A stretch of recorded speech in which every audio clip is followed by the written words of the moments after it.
mean, there's another owner in Chicago talking about money. Do you want to switch to your half a town over there? Yeah, why don't we? Why don't we talk about Jerry, who's somehow seems to be crying poor as he makes his way down, waddles his way down to Springfield to rub Wearing his leather elbows. jacket? Yeah, to rub elbows with aldermen, or I mean senators, state senators, and pitch his $1 billion to start anyway. $1 billion he needs Yeah. to fund a new stadium. Does this sound familiar, everyone? Yeah. History repeats itself, as the famous saying goes, because he pulled this exact same shit in what, 1987, Yeah, 1988, yeah. I'm demanding funds from leaving. the state of Illinois Well, it's the to same. build. Sorry, I didn't mean to interrupt you. Go ahead. Sorry. Oh, I'm interrupting your segment, so Oh, cut me off as much as you want. But well, it's the same. It's like the script. I'm gonna leave town. Hey, I'm meeting with some. I'm meeting with the mayor of Nashville. See, I'm down here.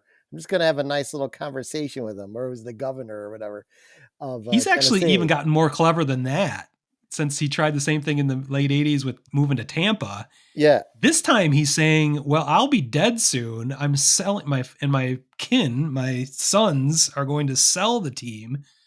So if you don't give me a new stadium, those new owners are gonna. Yeah, will I most know. likely try to leave." So it's like another level of deviousness. That, by the way, I think that's why we're gonna nominate Jerry Reinsdorf to be our asshole of the week. Fresh off The of ra- asshole of the year. yeah, our reigning asshole of the year for 2023 gets our first asshole of the week. Hat in hand, begging the state of Illinois to build him yet another stadium. It's unreal. And it didn't stop there. No, he needs the stadium because without the stadium, the Sox can't be competitive because their current stadiums in Bridgeport and even the year after they won the World Series, they couldn't draw 3 million people. No one will come to that stadium. Yeah. Well, I mean, So 400,000 he short of 3 million. yeah. I mean, So he's basically blaming Bridgeport for the White Sox being shitty. It's like, yeah, well, and that's where maybe my if you family grew fielded more up. competitive teams. That's where I'm Yeah. fucking from, Jerry. So fuck you. Yeah. Yeah. I mean, they've been there for 100 years, and he's shitting on them after this. Yeah. It's just unreal that he would even bring that up. But And when you look literally, at he it, has. and when you look at it, Go ahead. just spend money. Put a competitive team on the field. You'll have 2.9 million people there every year, which will be more than enough money to line you and your family's pockets for the rest of their lives. But no, Yeah. you're too fucking cheap. You are too fucking cheap to do what's right. Stay at the stadium. I don't care. Yes, the renderings look great, but every rendering always looks great. I mean, look what happened with Texas. So Yeah. like, and I don't, if they move, if this deal goes through, and it'll be interesting to see how it gets done if it does go through. If he ends up getting the investments himself, which I doubt that's going to happen, but fine with that too. But there is no reason, if you put a competitive quality product on the field year in and year out, that you wouldn't have anywhere from 2.5 million to 3 million fans out there every year. There's no Yeah, reason. they proved it. It was a horrible example he used, and he basically blamed the fans. He blamed Bridgeport, all of that. But even if somehow that were true, that Bridgeport is the problem, fine. Go pay for your own goddamn stadium. Yeah, Why is it the taxpayers' responsibility to build you your stadium? exactly. That's the part that is so galling. And he's done it twice now, and it never enters his mind that he should be the one paying for this his own stadium. It should be Illinois taxpayers. And technically, this is a we're talking about collective bargaining tax or a competitive balance tax before this, but there's more tax issues here that are a bit complicated that we would shed some light on what's going on, why this is happening right now. You may have also noticed the Bears are negotiating with the city for a new stadium, They potentially sure in the are. city instead of instead of on the property they already own in Arlington Heights. That's not a coincidence that both the White Sox and the Bears are talking about this shit in the first quarter of 2024. There is a tax loophole in the city of Chicago that is closing at the end of 2024. It was written into law, I believe, in the middle of the pandemic for whatever reason.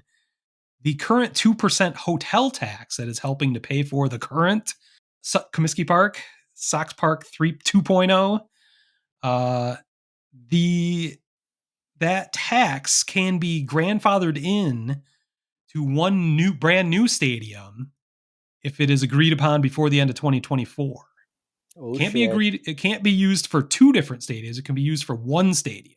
Tick tock, So tick the tock. Bears are, yeah, the Bears are jumping in. The White Sox are all jumping in. They want that 2% tax to be grandfathered into whatever new stadium emerges. So you can argue then that this is not a new tax on Illinois taxpayers. In fact, it's aimed at tourists for people coming into the city, uh, staying in hotels. So that's part of the argument for this.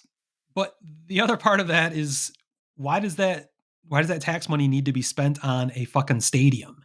Maybe the Exactly. public good is served better, building hospitals or schools or something else. So just the idea that it has to be a stadium and that's good for Illinois and Chicago, that's not necessarily true. What is true is it's 100% good for Jerry Reinsdorf to build the value of his franchise by probably twofold just before he dies to hand it to his children. So I mean, it's the, just gross. yeah, I mean, the only thing I will like, if you want to say that because someone who's visiting Chicago has to get on red line train to go to your stadium if they're staying in downtown Chicago versus being able to walk over there because of where your stadium's located. Yeah, I'm not going to disagree with you that that's way more ideal for a convenient built in. I'm in Chicago, the White Sox are in town. It's a 10-minute walk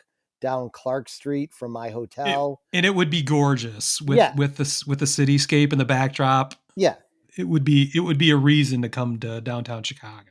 Where I No take one's it, arguing that. yeah, when I the exception I take again is to just put it all back on the area of Bridgeport, which Yeah. again, Jerry, if you did the original plans, we might not even be having this conversation because it would have been like Wrigley Field around the ballpark, but you Yeah. greedily went with, I want to keep the money in the park. We'll put a bar inside the park. We'll do this Yeah. inside the park. So, Yeah, he didn't want any development like Wrigleyville to spring up around. He wanted all the yeah, money to funnel directly to him. yeah. And So again, that's just fuck you, now dude. he's saying that now he's using that against them. So it's so bad.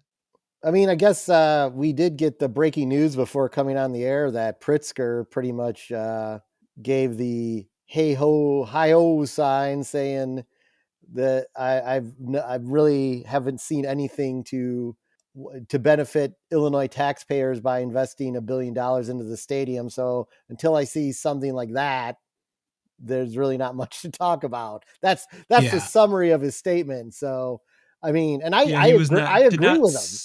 yeah, he did not sound receptive to the idea. And I don't think a proposal was made directly to the governor.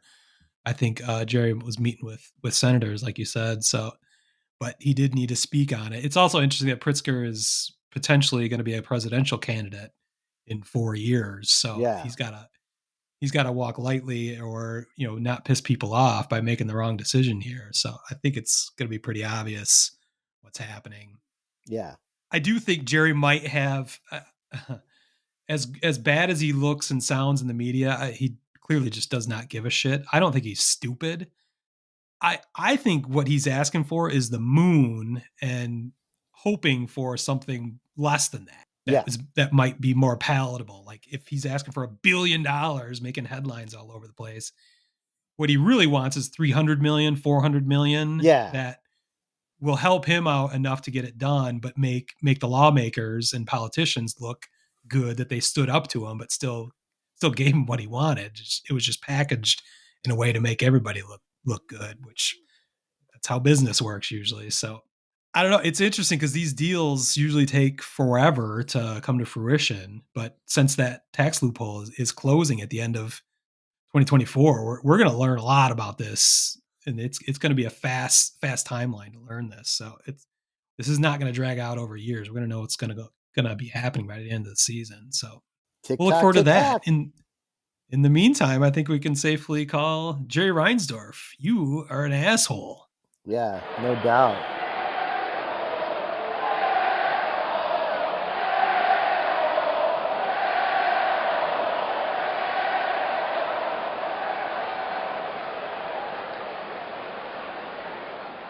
Wordhole Media.